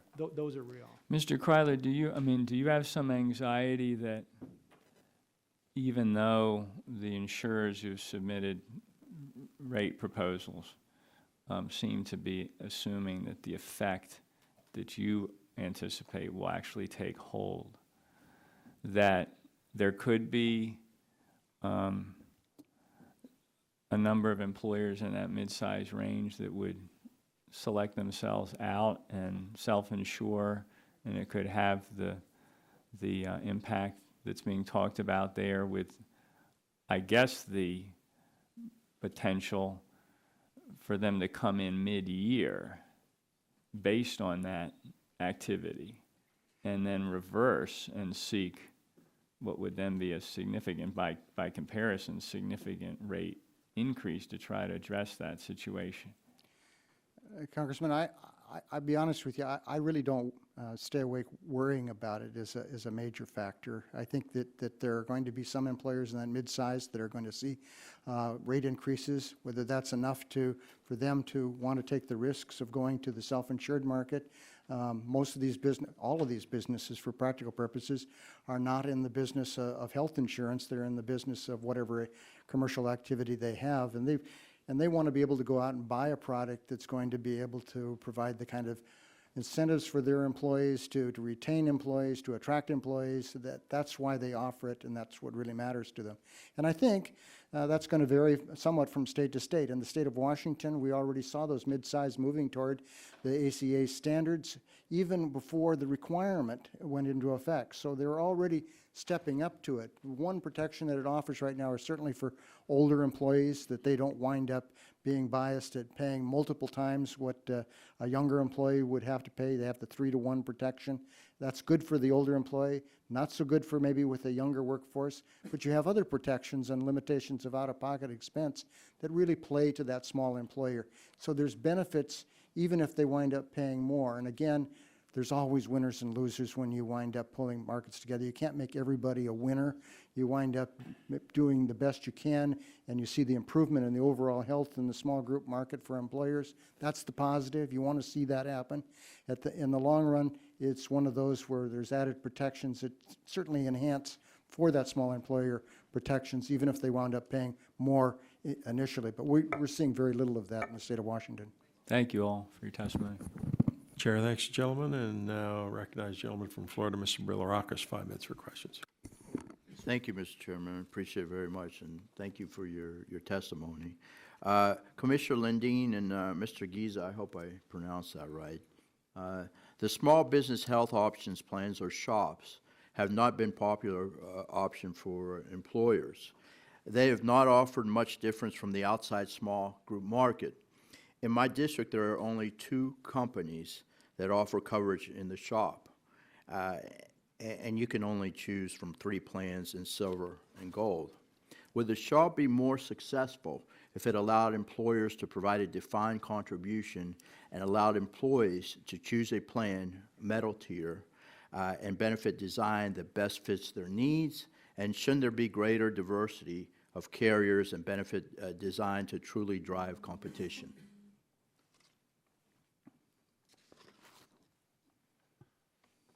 Congressman, that's a wonderful question, and I think it's certainly worthy of consideration, but it's not something that right now I'm in a position to comment on. Okay, can you get back to me on that? I'd appreciate that. And then Commissioner Lindeen? Well, Congressman, I certainly understand that the more options that we can provide, the better, but certainly I can get back to you on a response as well. Oh, please do, please do. Second question, Commissioner Lindeen and Mr. Giza, according to the CBO, quote, plans being offered through exchanges in 2014 appear to have in general lower payment rates for providers, narrower networks of providers, and tighter management of their subscribers, use of health care than employment-based plans do, end quote. Less than half of the plans available on the exchange have Moffitt Cancer Center, the only NCI-designated cancer center in Florida within their network. And those that do have Moffitt in network, the coverage may be conditional based on where you live. If we push mid-sized businesses into the small business market, will these workers have more options or fewer options for health insurance? Will the employees of mid-sized businesses be stuck in narrower networks with fewer providers if the small group market is expanded? And again, the question is for Commissioner Lindeen and Mr. Giza. Congressman, I really do want to apologize. I don't have a specific answer for you. Certainly, each one of the employers is negotiating with the insurer for the best product possible, and I'm sure that they're looking at the networks to ensure that they're hopefully the best network possible for their employees, because the insurance companies contract locally and regionally for the providers in those networks, and I'm sure that the companies and the employees are looking very closely at those networks. Mr. Giza? Yes, again, thanks for the question. That's an excellent one. And they will have fewer employers if the mid-sized employer is forced into the small group market, they will have fewer options with respect to benefits. Right now, they can design benefits that best fit their needs. In the small group market, there's really just a group of benefits they'll have to select from. And then on your question of networks, I think that does deserve consideration. The small group plans, the networks are fixed, and there's really no negotiation as far as what benefits or what providers the employees could see. The only way around that would be to self-fund. And so it's conceivable that these mid-sized groups might say, to get access to the employers we want or the providers we want, we need to self-fund. Thank you. The third question, again, for Commissioner Lindeen and Mr. Giza. Again, I apologize if I mispronounce your names. There appears to be evidence that the small group market is shrinking as small businesses drop coverage to allow employees access to premium subsidies. Is it better for taxpayers to have employers pay for health insurance or for the government to pay for subsidies?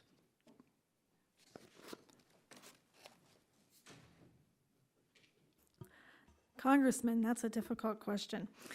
Certainly, we have in Montana seen a drop in the small group market and folks moving to the individual marketplace for that purpose. But at the same time, I can tell you that, at least in Montana, I can talk to that experience. In Montana, we had about 20% of our population that was uninsured. We have actually seen a drop to 15%. Uninsured, and so we are seeing more and more folks becoming insured, which I guess for societal purposes and then for the employer, whoever that may be, small or large, that's a good thing, and that's a good economic impact for the employer and Montana's economy. Sir? Congressman, this is another question that I would like the opportunity to get back to you on. I'm really not in a position to answer that definitively right now. Well, please get back to me. I would appreciate that very much. I yield back, Mr. Chairman. Chair, thanks, gentlemen. Now recognize the gentlelady from North Carolina, Ms. Elmers, 5 minutes for questions. Thank you, Mr. Chairman. And the first question I have is for Mr. Kreidler on the issue that you are here and your concerns. I'm just wondering how much you have taken into consideration that Washington State has the ability to opt out and continue on without being affected by this if this bill 1624 actually goes into effect. Are you aware of that? Yes, I am, Okay. Congresswoman, aware of it. So if that's your, I guess that brings me to the next question then, which is, if you're aware of that, then I don't understand why you have the issue, because you are presenting to us that this is something that is working very well in Washington State and that you see this moving forward and hope that our bill that we're discussing today does not go into effect. There are a couple of problems that I see right now. Number one is they've already submitted their plans, their rates, and their forms with me. So this is already in progress for going from with the 51 to 100 being included into the small group market. That would have to be adjusted and rolled back. Most likely, that's going to mean in the state of Washington that's going to be a rate increase for small employers. Okay, stopping there though, Okay. Washington again has the ability to not accept this bill, correct? And so therefore, all of those plans that you are moving forward on in Washington would remain in place with the Affordable Care Act.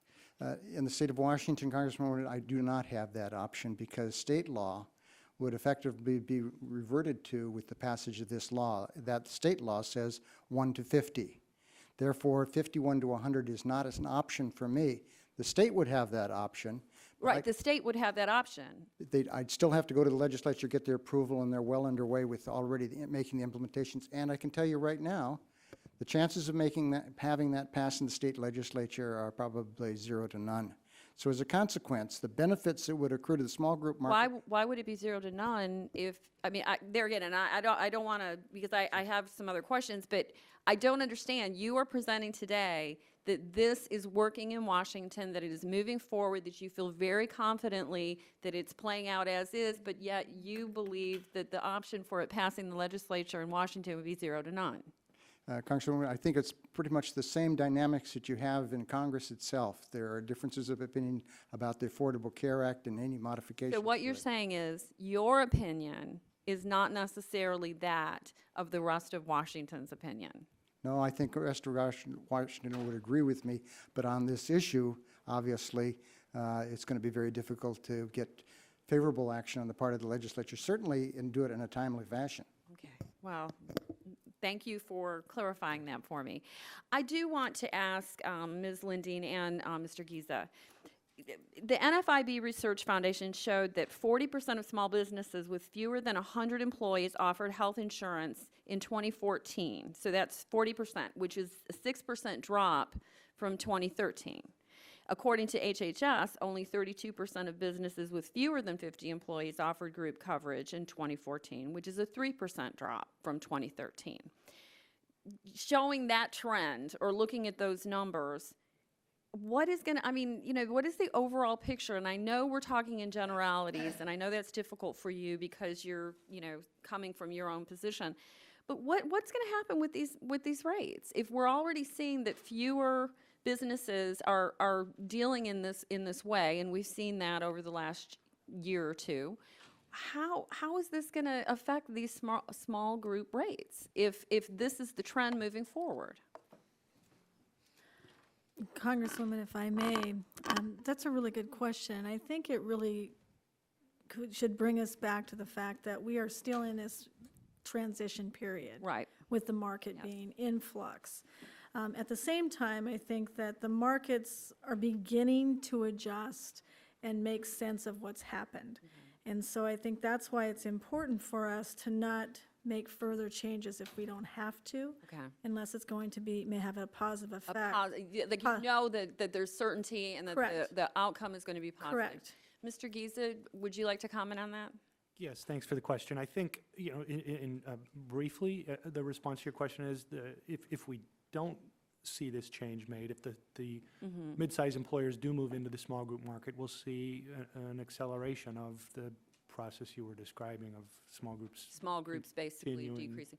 And so, and then there again, I'm running out of time, but if there was one thing that you had to ask us in Congress moving forward, looking forward to this as this bill being a positive step forward, what would you say it is? What would you like to leave this committee with as far as your messaging that we need to know? You need to give the states the flexibility so that the markets can be more certain. And I would say that time is of the essence here. Time. Thank you very much. Thank you to all of you for being here, and thank you, Mr. Chairman. Chair, thanks, gentlelady. Now I recognize the gentleman from New York, Mr. Collins, for a minute's question. Yeah, thank you, Mr. Chairman. In a prior life, as in about 6 months ago, I was the subcommittee chair on health and technology for small business. I had hearing after hearing on the Affordable Care Act, the impact on small business, the potential impact on small business if you went back a couple of years ago when some of this was just moving through. And I can just categorically state it was all negative. Business group after business group after business group stepped forward to say, here's the devastation that's going to occur. You know, with the redefinition, I guess it's maybe worth reminding folks. Back in the day, before Affordable Care, the definition of a large business was someone over 500 employees. It was pretty universally accepted. That's a big company. HR departments, you know, lots of folks at management levels, 500 plus. Along comes the Affordable Care Act and says, well, no, we're going to redefine a large company as anyone with over 50 employees. It's like, whoa, 500 down to 50? A lot of companies with 52, 55 employees, they don't have an HR department. They may or may not have a full-time bookkeeper, let alone all the infrastructure that went with the prior universally accepted definition of a large company. So the reverse of that is obviously a small company used to be anyone up through 499. Now it's 49, which has, with my hearings on the Small Business Committee, just turned everything upside down. The issues of, you know, do I want to grow to 55 employees? So I'm bringing this up only to point out there's been a little bit of a pause for the 51 to 99. They're subject to the Affordable Care Act, the employer mandate, but at least during this time they could offer, you know, some health benefits that may have been more affordable to them. Well, now all of a sudden, if we don't pass this, their costs are by and large going to go up. They're going to be forced to do something and make changes they may not want to do. And I guess I'd like to point out, when a mid-size or when a small company, 51 to 99 for sure, has to absorb higher costs in health insurance or anywhere else, they have to cut someplace else. We're not talking about companies making a lot of money, even paying their owners well. And I think it's just a rhetorical comment to say, if I have to increase costs here and decrease somewhere else, my cuts may be in product development, research, marketing, advertising, going to trade shows, and just continuing. What does that mean? Less growth, fewer jobs, bad for the economy, bad in every way. So I just felt like I should at least point out the overarching impact that I see on this is less job growth for those companies between 51 and 99 employees, because they're going to absorb cost increases that have to be offset. They just can't go print money or wish upon a star that they didn't have that. So I guess, Mr. Giese, you're the actuarial expert, and maybe just some comments about, I always go back, there's no free lunch. If somebody, as Mr. Kreider says, is going to save money, someone else is going to pay for it. This is what happens. You get less, I pay more. I always say it's a bad day at the office when you run out of other people's money. But so you've kind of heard my, comments here. What would you say, Mr. Giese? Well, this idea of, there are some real consumer protections associated with, or that come along with being part of the small group market, but those benefits come at a cost. And we'll be asking a group of small or mid-sized employers to pay that cost. And if they choose not to do so, if they choose to sort of withdraw from that consideration and say, I'm going to self-fund, we will see costs go up for the small groups and those other groups that remain in the market. And I think we've pointed out, it's amazing how competition works. There's changes going on in the self-insured market that would have been unheard of 5 years ago. But in that, small businesses can be very creative, and they have to be entrepreneurial to survive and grow.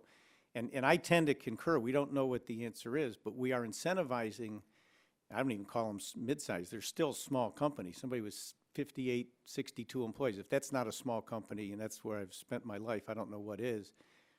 We don't know the outcome, but it's going to incentivize that move. And when you take those employees out of the group market, we all know the price you pay. So with that, thank you, Mr. Chairman. I yield back. Chair, thanks, gentlemen, and now recognize the gentleman from Virginia, Mr. Griffith, 5 minutes for questions.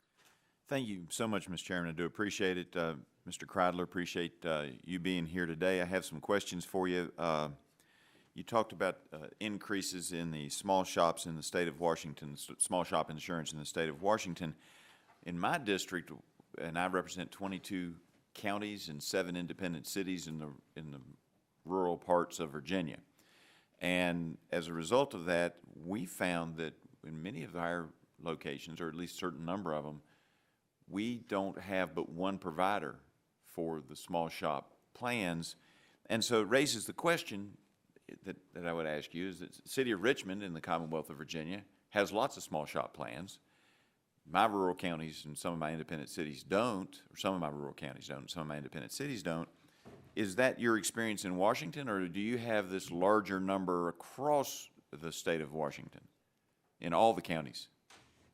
We've seen an increase in all of the counties for the small group market of the number of carriers that offer. Not that many in the shop through the exchange, but in the small group market, we've certainly seen it.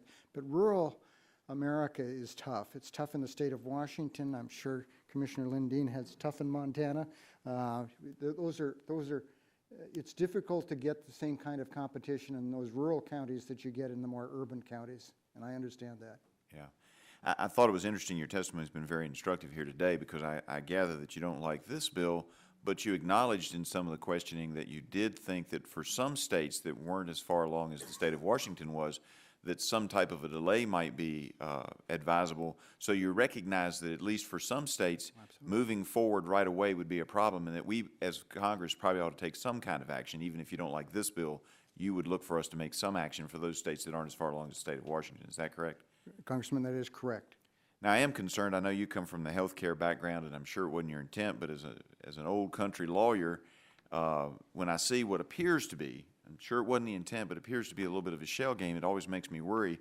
And I noticed that you talked about one of your larger, in your testimony, you talked about one of your larger insurance companies, and you referenced Regions, but it looks like, from what I can determine, it was Regions Blue Cross Blue Shield of Oregon, which only covers one of the counties that had a decrease and about 1,500 folks involved, but that the larger presence in the state had a modest, not a large increase, but it had a small increase for the Regions Blue Cross Blue Shield of Washington. And so it just makes me curious as to, I'm sure that those 1,500 people think that's very important, but I'm just curious, and it makes me wonder about what's going on there, but I have appreciated the rest of your testimony. In that regard, Ms. Lindeen, let me ask you, in regard to your colleague's experience in the state of Washington, it's my understanding that might be somewhat unique because Washington actually had state law that enacted small employer health insurance changes well before the federal law was enacted, which meant that the bump that all of my people are seeing now, the increase in the cost, actually occurred before the Affordable Care Act, Obamacare, went into effect there, and that most states are going to see that increase coming up now. Is that your understanding?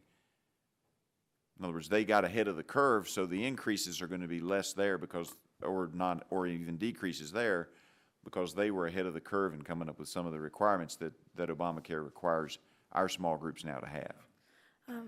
Congressman, I would say that it certainly depends on the marketplace in the state. In Montana, we have seen mixed results depending on whether it's the the individual market or the small group market.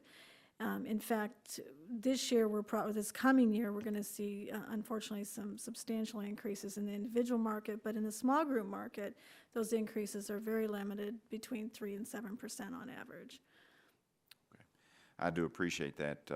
I'm hearing from my constituents that they're very nervous about it, and they do make decisions, as you've heard others say, that some of those small employers are making decisions. Do they hire the 51st employee?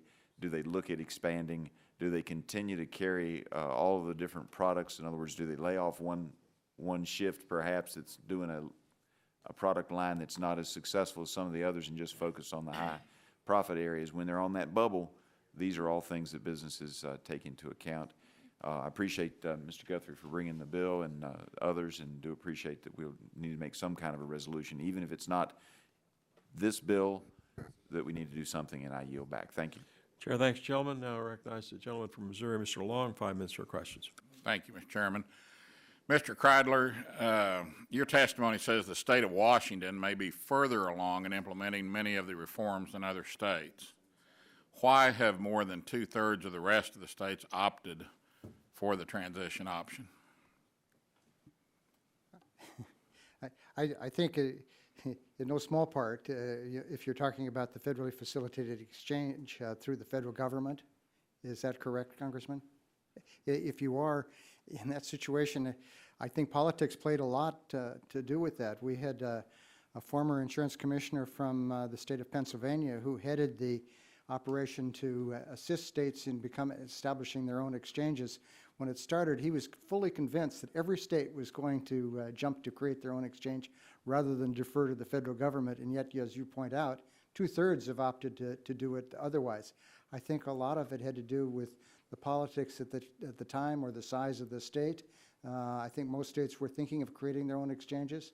In the long run, there are pluses and minuses as to whether you went with the federal or whether you went with your own route with the state, as the state of Washington did. Well, what you're doing may work in Washington, the state of Washington, which Mr. Guthrie's bill allows, so I'd think that you could be supportive. But the president of your national association there at the table with you is saying this will cause problems in other states.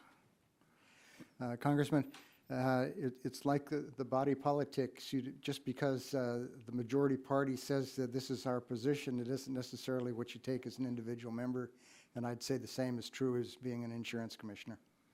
Okay. Commissioner Lindeen, you're testifying on behalf of all states, whereas it seems that Commissioner Kreidler is only testifying on behalf of the state of Washington.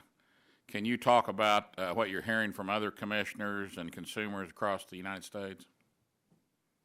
Congressman, thank you for the question, and certainly I appreciate the diverse point of view that all of the commissioners have across the country, including my colleague from Washington. But at the same time, I believe that the overwhelming number of commissioners across the country do believe that and do support this piece of legislation because they understand that that will give them the flexibility to do what's right for their marketplace in their individual states because of the diversity. Okay, thank you. And Mr. Gisa, you and others have warned that the current law could lead some employers with 51 to 100 employees to self-insure to avoid higher premiums, which could result in adverse selection of the small group pool and higher premiums for employers with between 1 and 50 employees. Can you explain this adverse selection a bit more? Yes, Congressman, thanks for the question again. What we'll see, I think, is the mid-sized employers will be looking at two options. They'll be looking at guaranteed issue access to the small group market on a community-rated basis, and they'll be looking at self-funding. And in some states, there's actually a third option, and that is states that have adopted the transitional policy to stay on their existing policy. So these mid-sized employers will be looking at three different options, saying which one is most financially advantageous for me. Those that choose the small group market will be the oldest and the sickest, and that will drive up premiums in that combined small group, mid-sized employer market. Okay, thank you, and thank you all for your testimony. With that, Mr. Chairman, I yield back. Chair recognizes the gentleman, Mr. Cardenas, 5 minutes for questions. Thank you very much. I just want to say it's wonderful to, I've been here 2.5 years, and this is probably the most bipartisan moment I've been working with my colleague Republican Guthrie on and Sinema and a few others. I just want to say I appreciate all the efforts and the sincere efforts that everybody has put into this bill so far. And with that, I have a question for a couple of questions. One of them for Commissioner Lindeen. Thank you so much for testifying today. My question is, given that this legislation would allow states to determine the size of their small group market for themselves, do you anticipate any states that would make the move to include companies with 51 to 100 employees given the new realities of the ACA? Congressman, I'm sure that there will be states who would make that decision and feel that's the best for their marketplace, while others would not. Mm-hmm. But to have that option and the hopes and expectation that each state will evaluate it based on the needs and their understanding of their constituencies and their businesses or what have you, do you see that it could possibly provide, should this law go into effect, it would provide that kind of result that we would hope for? Oh, absolutely. Okay. Also,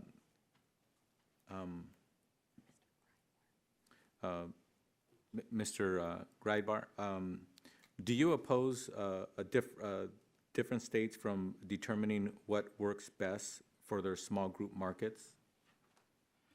Congressman, I'd have to say, you know, there are places where choice is certainly something that is preferred. There's other places where it is not.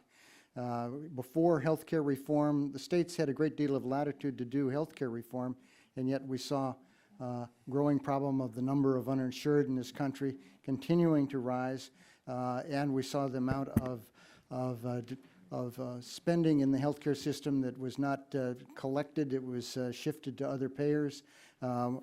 It's one of those things where we're clearly seeing we needed to have improvement. We needed to do it on a national basis, and having a national standard is something that really works well. And that's why I'd be the first to admit that offering to some states the opportunity for a couple year delay before this went into effect, but don't hamper a state like mine that is ready to step up and make the changes right now. But to essentially suspend this activity and defer it back to the state is a move against healthcare reform in the sense of helping to create the kind of large markets, large groups of with the community-rated pool that you have with the small group market that advantages small business. I don't want to deny small business those advantages. Okay. Commissioner Lindeen, having heard that, do you have any comments?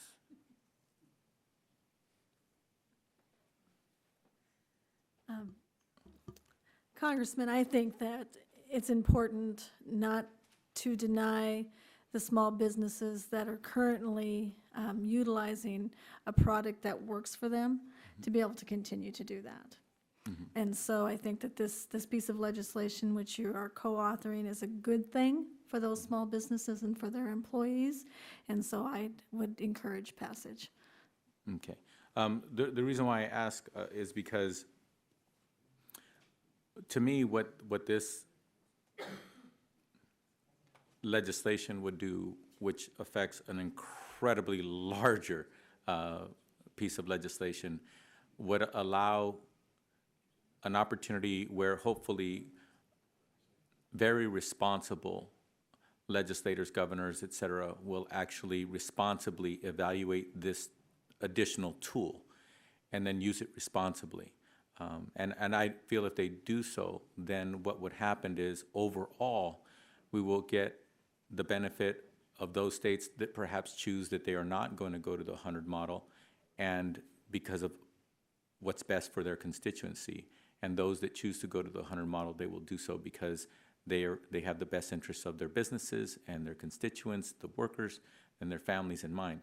So to me, this is a bill that actually enhances the opportunity for responsible individuals to go ahead and say, this is better, this is going to be a better environment, and as a result, hopefully, we will have better results. Thank you very much, and I yield back my time. I thank my friend for yielding back, and seeing no further questions. I appreciate the comments, and it has truly been a bipartisan, an effort and carefully crafted bill. And I want to remind the members they have 10 business days to submit questions for the record and ask the witnesses to respond to these questions promptly. Members should submit their questions by the close of business Wednesday, September 23rd. Without objection, the subcommittee is adjourned.